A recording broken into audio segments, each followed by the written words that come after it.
ক্লাবের সন্ধ্যার আড্ডায় কয়েকজনে বলে ওঠে আজ হয়ে যাক খিচুড়ি, তখন বাকিরাও কিন্তু চেঁচিয়ে ওঠে হয়ে যাক। চলে আসে পাশাপাশি দোকান থেকে গ্যাস, ওভেন, কড়াই ইত্যাদি রান্নার সরঞ্জাম।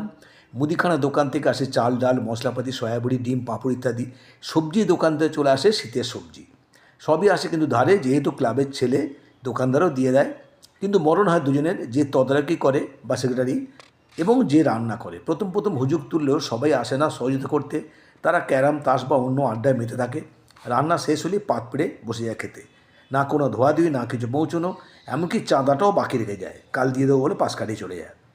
তাগাদা খেতে হয় ক্লাবের সেক্রেটারি বা কোনো মাথাকে, ধোয়াধুয়ি করতে হয় বা ক্লাবকে পরিষ্কার করতে হয় যে রান্নার দায়িত্বে থাকে। আশা করি এ ধরনের অভিজ্ঞতা অনেকেরই আছে। যাদের আছে তারা নিশ্চয়ই হাসছো। এটা চিরকাল ছিল, থাকবে, এইভাবেই চলতে হবে আমাদের। অ্যাডজাস্ট করতে হবে সার্বিক স্বার্থে, কি নতুবা ক্লাব টেকানো যাবে না।